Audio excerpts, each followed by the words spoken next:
Right, Steve, 4.5 years at Cheltenham Town, or 4.5 seasons at Cheltenham Town. Some success, a lot of success during that time. How do you feel now? You're moving on to pastures new. Yeah, I mean it's obviously disappointing, but I'm not involved in the plans here long term. So I think it's best for both parties that we're part of company, and it's disappointing, especially the situation we're in. But new management, new ideas, it happens in football. What can you do? You've got to get on with it. And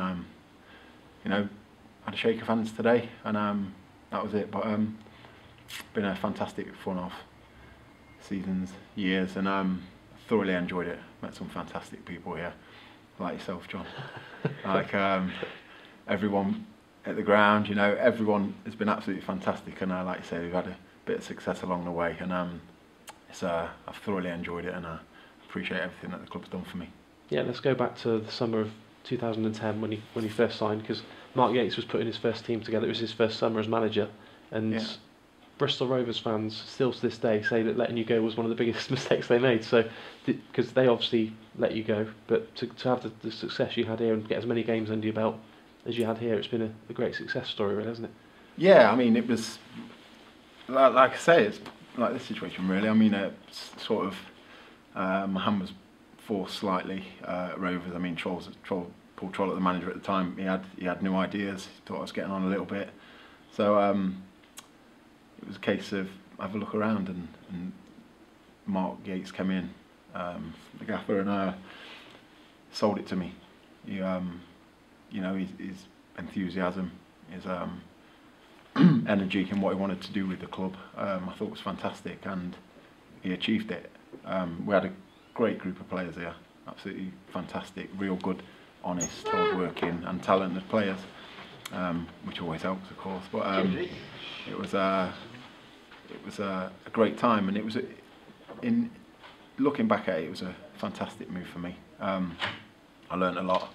I found out a lot about myself as well as an older pro here, and like I said, I made some fantastic friends, and there's some great people at this club, and I wish them every success. Yeah, you've played with quite a few different centre-back partners, but I think people always look back at your partnership with Alan Bennett as the one that stands out from your time at Cheltenham, because that was the team that got to Wembley. Yeah. And you and him, it was your second season, wasn't it, when he came in, and you two, plenty of experience, you had a really good understanding there, didn't you? Yeah, we did. I think it was just a case of two honest pros, good old-fashioned centre-halves, playing together, great friendship on and off the field, as the whole squad did.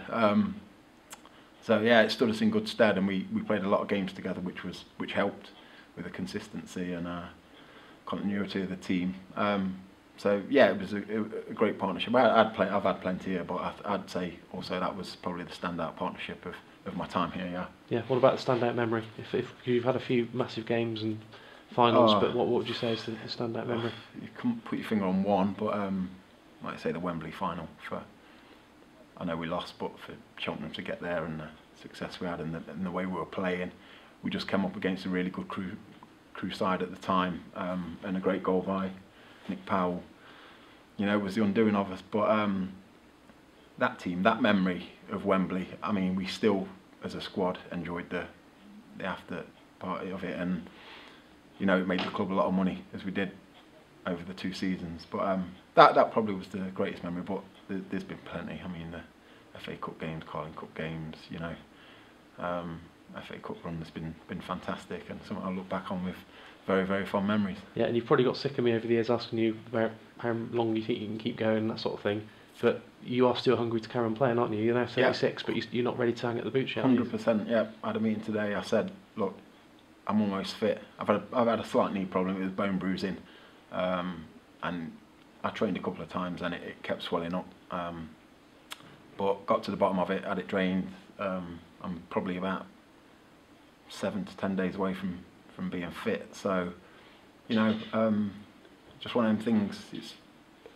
I'm looking now for somewhere else to play, but I feel in myself I've got 18 months left easily. So that's what I'll be looking to do now. Yeah, and then possibly, I know you're interested in getting into coaching, but just coaching or management, which one of those two appeals to you more at the moment? Well, there's 92 jobs in the Football League for 92 very, very lucky people. But I'd love to manage one day. Make no bones about that. Coaching, I feel very passionate about coaching, passing on knowledge that I've gained over the years to the young lads. Possibly thought I had more of a role here, and possibly would have done under Mark because he brought me in as a player coach. But obviously the change of management changed my situation as well. So yeah, it's something that I definitely want to get into. At what level and where it will be, yet to be seen. But I'll definitely want to follow that route. Yeah. Yeah, and you're something of a rarity, Steve, because every club you've been at, you've been a popular, hugely popular player. And have you got a message for the fans, because you know not many players stay around for very long anymore at clubs? Yeah, so I've been very lucky. 18 years, I've had 4 clubs, and Blackpool was half a season really. But yeah, the fans have been absolutely fantastic to me. You know, I think when you go into a club, you're always a bit apprehensive how they're going to take to you. But my philosophy and my way I go about things, I think, projects that I try and give 110% every time I go out and play. Give everything for the club I'm playing for. You know, put my body on the line. I probably played 40% of the games not 100% fit, but that was me. I wanted to get out and play, do well for the team. So, you know, and I think that reflects with the way the fans are with me. Wherever I've been, I always get a good reception when I go back. So hopefully that's the same here, and I've been value for money for the board who brought me in, and hopefully I've given the fans some good memories along the way.